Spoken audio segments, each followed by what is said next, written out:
नमस्कार, मैं प्रिया। आज है 22 अक्टूबर। चले जानते हैं बिहार की 25 बड़ी खबरों को। बीपीएससी 66वीं भर्ती परीक्षा में आवेदन भरने की तारीख में हुई बढ़ोतरी। बिहार लोक सेवा आयोग ने 66वीं संयुक्त प्रतियोगिता परीक्षा 2020 के लिए आवेदन की अंतिम तारीख बढ़ा दी गई है। बीपीएससी 66वीं प्रारंभिक परीक्षा के लिए अब 28 अक्टूबर तक आवेदन किए जा सकते हैं। इसके पहले आवेदन करने की अंतिम तारीख 20 अक्टूबर थी। जिन इच्छुक और योग्य उम्मीदवार ने अब तक आवेदन नहीं किया है वो बीपीएससी की आधिकारिक वेबसाइट bpsc.bih.nic.in पर जाकर जल्द से जल्द आवेदन कर सकते हैं। इसके साथ ही आयोग ने 66वीं बीपीएससी परीक्षा की वैकेंसी में भी बढ़ोतरी की है।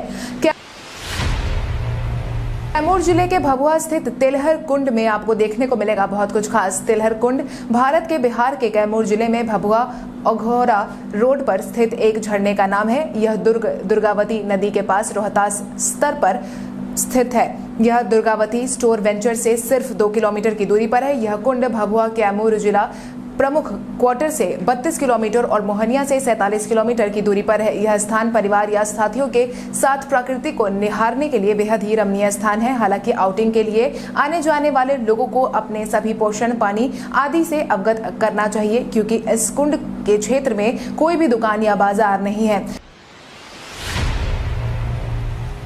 शारदा सिन्हा ने मास्क पहनकर वोट देने की कही बात। आगामी विधानसभा चुनाव में अधिक से अधिक मतदान के लिए कई स्तर पर काम किए जा रहे हैं। अलग अलग सेलिब्रिटी भी लोगों को मतदान के लिए प्रेरित कर रहे हैं। इसी कड़ी में बेगूसराय जिले की पद्म भूषण शारदा सिन्हा ने हाल ही में एक वीडियो जारी किया है, जिसमें उन्होंने लोगों से मतदान करने की अपील की है। इतना ही नहीं, उन्होंने मतदान के दौरान कोरोना से बचाव के लिए किए जा रहे उपायों से भी रूबरू किया है। मैंने प्यार किया फिल्म में गाए गए गाने के तर्ज पर ही उन्होंने अपना संदेश जारी किया है, जिसमें उन्होंने मास्क लगाकर सभी मानकों का पालन करते हुए वोट देने की अपील की है। बीएसईबी ने कक्षा 9वीं की रजिस्ट्रेशन की तारीख बढ़ाई 5 नवंबर तक। बिहार बोर्ड ने वार्षिक माध्यमिक परीक्षा 2022 में शामिल होने के लिए कक्षा 9वीं के नियमित कोटि के छात्रों की रजिस्ट्रेशन तारीख को आगे बढ़ा दिया है। मिली जानकारी के अनुसार सभी शिक्षण संस्थान ने 5 नवंबर तक रजिस्ट्रेशन की प्रक्रिया को आगे बढ़ाने का ऐलान कर दिया है। अभी तक यह तारीख 15 अक्टूबर तय की गई थी। इसके साथ ही जिन छात्रों ने 15 अक्टूबर तक पहले ही रजिस्ट्रेशन करवा लिया था लेकिन रजिस्ट्रेशन शुल्क जमा नहीं कर पाए हो, ऐसे छात्र भी 5 नवंबर तक शुल्क जमा करवा सकते हैं। बिहार में कोरोना प्रभावितों की संख्या पहुंची 2 लाख के पार। बिहार में कोरोना प्रभावितों की संख्या लगातार बढ़ती जा रही है। स्वास्थ्य विभाग की तरफ से साझा की गई जानकारी के अनुसार बीते दिन के पिछले 24 घंटे में कुल मिलाकर 1277 मामलों की पुष्टि की गई है, जिसके बाद प्रभावितों की संख्या बढ़कर 2,08,238 पर पहुंच गई है। अगर हम प्रभावित जिलों की संख्या की बात करें तो अररिया में 38, अरवल में 8, औरंगाबाद में 25, बांका में 14, बेगूसराय में 14, भागलपुर में 35, भोजपुर में 34, बक्सर में 4, दरभंगा में 5, पूर्वी चंपारण में 65, गया में 46, गोपालगंज में 11, जमुई में 9, जहानाबाद में 18, कैमूर में 5, कटिहार में 25, खगड़िया में 6, किशनगंज में 38, लखीसराय में 11, मधेपुरा में 41, मधुबनी में 20, मुंगेर में 29, मुजफ्फरपुर में 69, नालंदा में 60, नवादा में 23, पटना में 308, पूर्णिया में 53, रोहतास में 19, सहरसा में 41, समस्तीपुर में 19, सारण में 29, शेखपुरा में 27, शिवहर में 2, सीतामढ़ी में 24, सिवान में 28, सुपौल में 39, वैशाली में 21, पश्चिम चंपारण में 11। वहीं बीते 24 घंटे में 1,96,208 मरीज ठीक हो चुके हैं और 1,019 लोगों की जान जा चुकी है। आयकर विभाग ने 5 जिलों में की छापेमारी। चुनाव आते ही राज्य भर में चौकसी बढ़ा दी गई है। इसी क्रम में आयकर विभाग ने भी बड़ा कदम उठाया है। बिहार के 5 जिलों में सिल्क कारोबारी और ठेकेदारों के 8 ठिकानों पर छापेमारी की गई है। मिली जानकारी के अनुसार बिहार ने गोपनीय सूचना के आधार पर एक सिल्क कारोबारी, सरकारी ठेकेदार और खाद्य विभाग के एजेंट के आवास, दफ्तर सहित अन्य ठिकानों पर छापेमारी की है। भागलपुर, पूर्णिया, कटिहार, सहरसा और मधेपुरा में यह कदम उठाया गया है। इस दौरान विभाग को नकदी, ज्वेलरी और अन्य कागजात के अलावा लेन देन की कई सारी एंट्री मिली है, जिनका आयकर रिटर्न में कोई भी जिक्र नहीं है। इस दौरान आयकर विभाग ने राज्य भर में चौकसी और ज्यादा बढ़ा दी है। आपको बता दें कि इस जांच के लिए कुल मिलाकर 10 टीमों का गठन किया गया था। सीमांचल में फर्जी शादी रोकने वालों को ही वोट देने की ठान चुकी हैं लड़कियां। आगामी विधानसभा चुनाव में सीमांचल विधानसभा सीट पर पहले चरण में मतदान करवाया जाना है। हालांकि यहां रहने वाली लड़कियों ने उम्मीदवारों के सामने एक अनोखी मांग रखी है, जिसके तहत लड़कियों के एक समूह ने स्थानीय उम्मीदवारों से फॉर्म भरवाकर इस बात का लिखित भरोसा लेने का काम कर रही है कि यदि विधानसभा चुनाव में जीतते हैं तो क्षेत्र में फर्जी शादियों और लड़कियों के खिलाफ हो रहे वाक्यों पर पूर्ण विराम लगाएंगे। अररिया, कटिहार, किशनगंज और पूर्णिया जैसे सीमांचल के जिले में दुर्गा जत्था के सदस्य बनी कई नाबालिग लड़कियां उम्मीदवारों से संपर्क कर उनसे शपथ पत्र जैसा एक फॉर्म भरवा रही हैं कि यदि वो चुनाव जीते हैं तो स्थानीय लड़कियों की जिंदगी को तहस नहस कर देने वाले फर्जी शादियों की कुत्सित गतिविधियों के खिलाफ कदम उठाएंगे। आगामी विधानसभा चुनाव में जोड़े गए 35 करोड़ रुपए। पिछले चुनाव के मुकाबले इस बार बिहार में आयोजित होने वाले चुनाव में सबसे ज्यादा पैसों को बरामद किया गया है। मिली जानकारी के अनुसार अब तक 35.27 करोड़ रुपए को बरामद किया गया है। अपर मुख्य निर्वाचन पदाधिकारी संजय कुमार सिंह ने बताया है कि राज्य में चुनाव को निष्पक्ष एवं शांतिपूर्ण बनाने के तहत चलाए जा रहे मुहिम में अब तक 35.27 करोड़ रुपए बरामद हो चुके हैं, जबकि विधानसभा चुनाव 2015 में 23.81 करोड़ रुपए, लोकसभा चुनाव 2019 में 16.68 करोड़ रुपए और लोकसभा चुनाव 2014 में 8.71 करोड़ रुपए नकद बरामद किए गए थे। अपर मुख्य निर्वाचन पदाधिकारी ने बताया है कि बिहार में दूसरे चरण की 94 सीटों के लिए नामांकन वापसी के बाद 1464 उम्मीदवार मैदान में हैं। आज बिहारी पहचान में हम बात करेंगे रेहान खान की। रेहान खान का जन्म बिहार के कैमूर जिले में हुआ था। रेहान खान एक भारतीय क्रिकेटर हैं। उन्होंने 19 सितंबर 2018 को विजय हजारे ट्रॉफी 2018 में ही बिहार के लिए अपनी सूची ए की शुरुआत की थी। उन्होंने 6 दिसंबर 2018 को रणजी ट्रॉफी 2018 में ही बिहार के लिए प्रथम श्रेणी में पदार्पण किया था। रेहान खान को हालांकि अब तक बड़े स्तर पर खेलने का मौका नहीं मिला है, मगर उन्हें जितने मौके दिए गए हैं उतने में उन्होंने अपने साथ साथ बिहार का नाम रोशन किया है। बिहार विधान परिषद की 2 सीटों पर आज होगा मतदान। बिहार विधान परिषद के पटना स्नातक और पटना शिक्षक सीट के लिए मतदान 22 अक्टूबर यानी कि आज करवाया जाएगा। मतदान की प्रक्रिया सुबह 8 बजे से ही शुरू हो जाएगी, जो कि शाम 5 बजे तक जारी रहेगी। इस चुनाव में पटना, नवादा और नालंदा जिला शामिल है। तीनों जिले के स्नातक सीट के लिए 181 और शिक्षक सीट के लिए 80 मतदान केंद्र बनाए गए हैं। सभी मतदान केंद्रों पर त्रिस्तरीय सुरक्षा व्यवस्था बहाल की गई है। साथ ही सभी केंद्रों पर अर्धसैनिक बल को भी तैनात कर दिया गया है। आपको जानकारी के लिए आपको बता दें कि आज होने वाले चुनाव में मॉनिटरिंग की पूरी प्रक्रिया चुनाव आयोग कार्यालय से की जाएगी। एम्स पटना के वरिष्ठ रेजिडेंट के पदों पर निकाली गई रिक्तियां। अखिल भारतीय चिकित्सा विज्ञान संस्थान पटना ने वरिष्ठ रेजिडेंट के रिक्त पदों पर भरने के लिए अनुभवी उम्मीदवारों की तलाश कर रही है। जिन युवाओं ने संबंधित विषय में MD डिग्री प्राप्त की हुई है और अनुभव है, वो इन पदों के लिए 6 नवंबर तक आवेदन भर सकते हैं। इन पदों के लिए शैक्षणिक योग्यता की बात करें तो उम्मीदवारों को किसी भी मान्यता प्राप्त संस्थान से सर्जिकल ऑन्कोलॉजी में MD MS डिग्री प्राप्त होना अनिवार्य होगा। इसके साथ ही यह ध्यान रहे, उम्मीदवारों की चयन प्रक्रिया साक्षात्कार के आधार पर होगी। पुलिस स्मृति दिवस पर सशस्त्र सीमा बल के शहीदों को श्रद्धांजलि। पटना में बीते दिन कर्पूरी ठाकुर सदन परिसर में पुलिस स्मृति दिवस के अवसर पर शहीदों को श्रद्धांजलि अर्पित की गई। SSB सीमांत पटना के महानिरीक्षक प्रदीप कुमार गुप्ता ने शहीदों को श्रद्धांजलि अर्पित की, जिसके तहत उन्होंने कहा कि 1 सितंबर 2019 से 31 अगस्त 2020 तक अपनी ड्यूटी को सत्यनिष्ठा के साथ निभाते हुए देश के विभिन्न हिस्सों में तैनात 264 पुलिसकर्मियों ने देश की सेवा में जान गंवाई है, जिनमें सशस्त्र बल के 15 बलकर्मी अपने कर्तव्य निष्पादन के दौरान गुजर गए थे। आपकी जानकारी के लिए आपको बता दें, पुलिस स्मृति दिवस के मौके पर बीते दिन आयोजित समारोह के दौरान स्मृति परेड और बंद दस्ते की तरफ से भी शोक शस्त्र का नमूना पेश किया गया। पटना यूनिवर्सिटी के नए एकेडमिक कैलेंडर को मिली स्वीकृति। पटना विश्वविद्यालय में नवंबर तक स्नातक और PG में नामांकन की प्रक्रिया चलने वाली है। कक्षाओं का संचालन दिसंबर महीने से आयोजित करवाया जाएगा।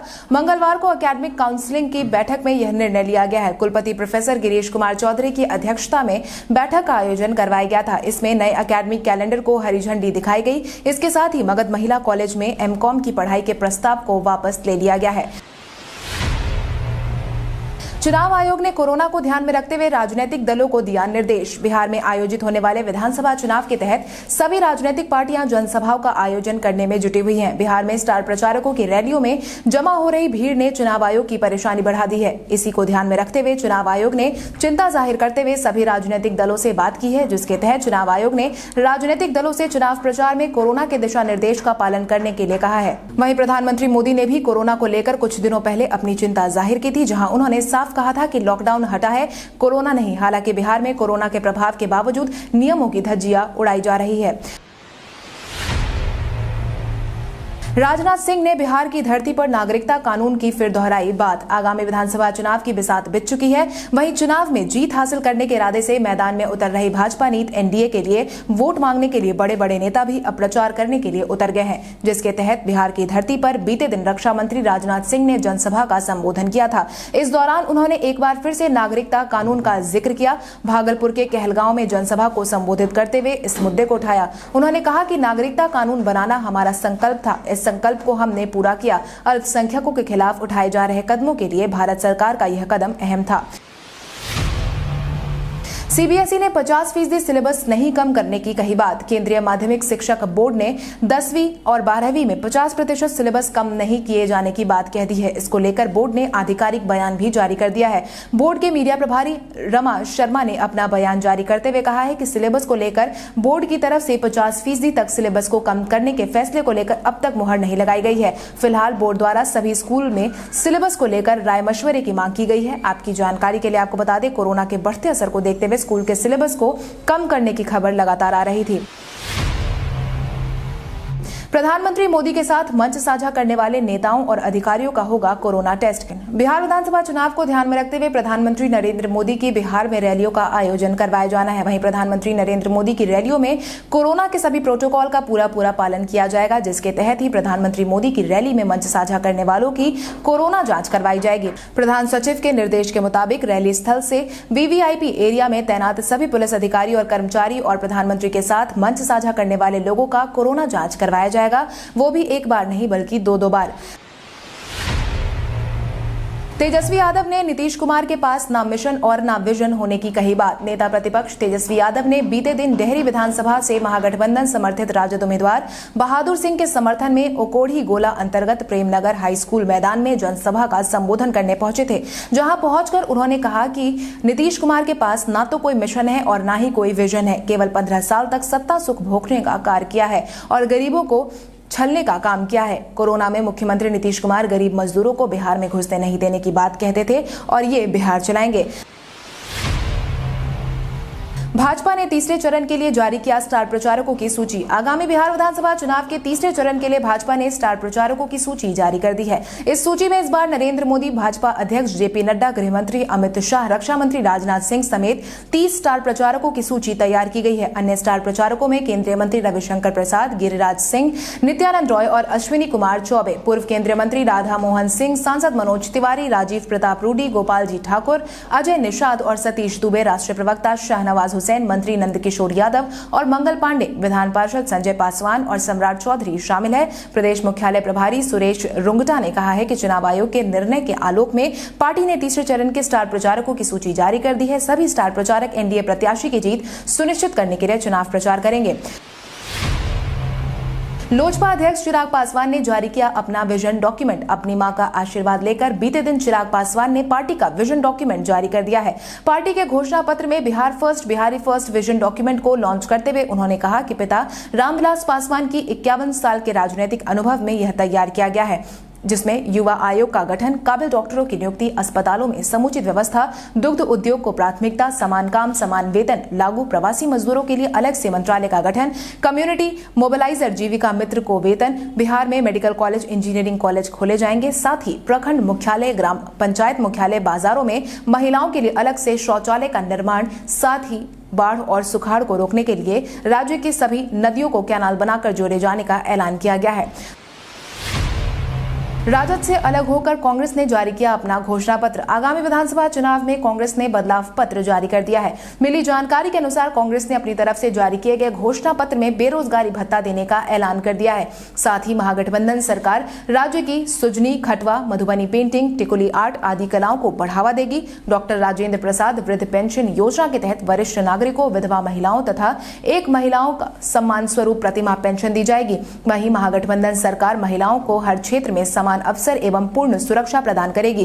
बिहार के लोगों को बिहार में रोजगार देने के लिए स्थानीय स्तर पर व्यापारियों को उद्योग लगाने के लिए प्रोत्साहित करेंगे। पशुपालकों को प्रोत्साहित करेंगे। इसके साथ ही दूध के क्रय विक्रय केंद्रों को बढ़ाया जाएगा। हर घर तक शुद्ध पेयजल पहुंचाने के लिए अधूरी पड़ी जलापूर्ति योजनाओं को समयबद्ध तरीके से पूर्ण करवाएंगे।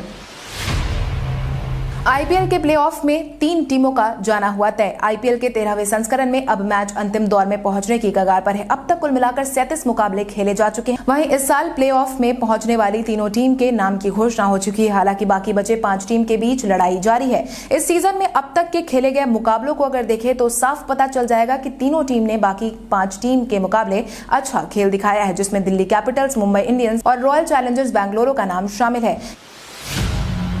नेहा कक्कर और रोहनप्रीत की शादी के पहले दोनों का गाना हुआ लॉन्च। सिंगर नेहा कक्कर और रोहनप्रीत की शादी के बड़े चर्चे हो रहे हैं। वहीं इसी बीच हाल ही में दोनों के रोके की तस्वीर भी सोशल मीडिया पर देखने को मिली थी। वहीं अब इन दोनों का नया गाना भी लॉन्च हो गया है। गाने का नाम नेहू दा व्याह रखा गया है। गाने को बीते दिन ही रिलीज किया गया है। आपको बता दें, इस गाने में रोहनप्रीत और नेहा के लव लाइफ की पूरी जर्नी दिखाई गई है। फेसबुक और इंस्टाग्राम ने जारी किया नया फीचर। फेसबुक और इंस्टाग्राम ने दुर्गा पूजा के माहौल में अपने यूजर के लिए नया फीचर रोल किया है, जिसके तहत यूजर इस बार दुर्गा पूजा का आनंद वर्चुअल माध्यम से भी उठा सकेंगे। इस नए फीचर में आपको AR फिल्टर्स और स्टिकर की सुविधा मिलेगी। इस फीचर की मदद से user stories, reels, Facebook post और कंटेंट प्रोग्रामिंग लॉन्च किए गए हैं। इन फीचर्स को कोरोना संक्रमण को ध्यान में रखते हुए पेश किया गया है, क्योंकि दुर्गा पूजा में हिस्सा लेने में लोग काफी संख्या में इकट्ठा होते हैं और ऐसे में सोशल डिस्टेंसिंग का नियम फॉलो करना मुश्किल है। इसलिए यूजर की सुविधा के लिए अब आप फेसबुक और इंस्टाग्राम के नए फीचर का उपयोग करके वर्चुअली दुर्गा पूजा में हिस्सा लेकर घर बैठे बैठे सेलिब्रेट कर सकेंगे। अब आइए जानते हैं सराफा बाजार और पेट्रोल डीजल के क्या थे भाव। अगर हम सराफा बाजार की बात करें तो सोने का भाव 21 अक्टूबर को 22 कैरेट के लिए प्रति 10 ग्राम 49,650 रुपए था। वहीं 24 कैरेट के लिए प्रति 10 ग्राम 50,650 रुपए था। वहीं अगर हम चांदी की बात करें तो चांदी का भाव प्रति किलो 62,000 रुपए था। इसके अलावा राजधानी पटना में पेट्रोल की कीमत 83.73 रुपए प्रति लीटर थी। वहीं डीजल 76.10 रुपए प्रति लीटर था। कल हमारे द्वारा पूछे गए सवाल का जवाब आप में से बहुत सारे यूजर ने हमें कमेंट करके दिया था। उसके लिए आपका बहुत बहुत धन्यवाद। आप में से जिन यूजर का कमेंट हमें अच्छा लगा है उनके नाम है परमराज, जयप्रकाश कुमार, सुशील कुमार, बबलू कुमार, प्रिंस राज, नीतीश कुमार, उजाला चौधरी, सूरजकांत कुमार, सुनील कुमार, अमर बिहारी, अशोक कुमार, श्रवण सिंह, नंद किशोर यादव, हरेश्वर गुप्ता, मृत्युंजय कुमार, रविंद्र कुमार, सुनील कुमार, अमित मंगल, अंजलि मेहता, सुबोध कुमार, रुपेश कुमार, उत्तम कुमार, संजीव यादव। इसके अलावा हमारी टीम को और भी लोगों के जवाब अच्छे लगे, मगर समय के अभाव के कारण हम उनका नाम नहीं ले पाए। लेकिन आप हमारे सवालों का जवाब देते रहे, हम कल आपका नाम लेने की पूरी कोशिश करेंगे। तो चलिए बढ़ते हैं आज के सवाल की ओर। आज का सवाल कुछ इस प्रकार है। आपके अनुसार आगामी त्योहारी सीजन में बिहार वासियों को चीनी सामानों का बहिष्कार करना चाहिए या नहीं? अपने जवाब हमें कमेंट करके जरूर बताएं। इसके साथ ही आज के लिए बस इतना ही। अगर आप ये वीडियो हमारा YouTube पर देख रहे हैं तो हमारे चैनल को सब्सक्राइब करें और बेल आइकन दबाना ना भूलें। और अगर आप ये वीडियो हमारा Facebook पर देख रहे हैं तो इस वीडियो को लाइक करें और ज्यादा से ज्यादा शेयर करें। धन्यवाद।